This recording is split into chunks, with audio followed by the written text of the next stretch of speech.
School के प्यार में कितनी ज़्यादा मासूमियत थी। उसे दूर से देखते रहना ही अपनी लौती एक मोहब्बत थी।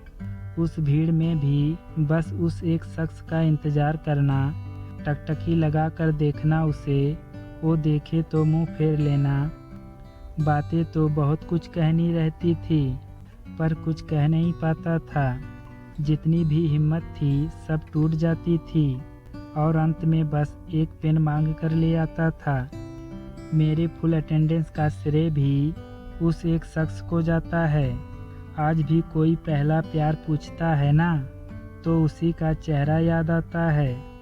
क्लास के बाहर झांक झांक के कॉरिडोर की तरफ देखना, वो लेट है या आज आएगी ही नहीं, ये डर अंदर ही अंदर झेलना। बेंच भी ऐसी सेट कर रखी थी कि बोर्ड से ज़्यादा वो नज़र आए।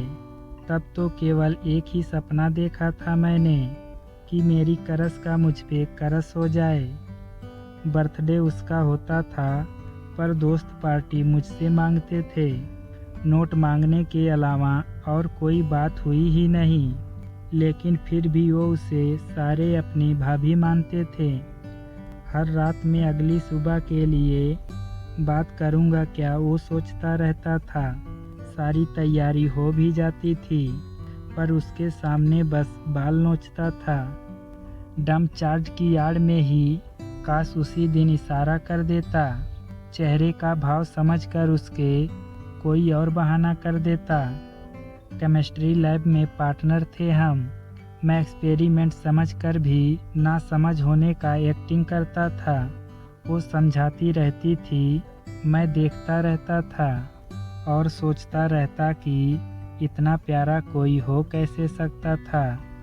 क्लास में रीडिंग करने के लिए जब मैम उसे उठाती थी, पूरी क्लास भी उसको छोड़ मुझे देखने लग जाती थी। सबको पता था, पर ना जाने कैसे अनजान थी वो मुझसे।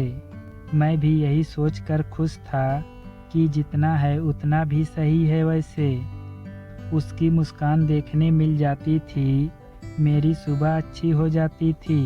ज़्यादा उम्मीदें वैसे भी नहीं थी मुझे, इसलिए कभी छू भी लेती थी, जिंदगी नई हो जाती थी। किसी और से बात करने लगे तो पता नहीं क्यों बुरा सा लगता था। वो जिस दिन स्कूल ना आए, उस दिन मेरा आना बेवजह सा लगता था। उसके नाम से मुझे कोई छेड़ दे, मुझे हद से ज़्यादा अच्छा लगता था। मुझे नहीं पता वो बचपना था या सिर्फ अट्रैक्शन, पर जो भी था बस अच्छा लगता था। आज भी सोचता हूँ वो प्यार कितना मासूम था। उसके हर पल में सुकून मौजूद था। ख्वाहिशें ज़्यादा थी नहीं, बस निहारते रहना उसे चाहत थी। उसकी तरफ से जो भी था, मेरी तरफ से तो मेरी पहली मोहब्बत थी।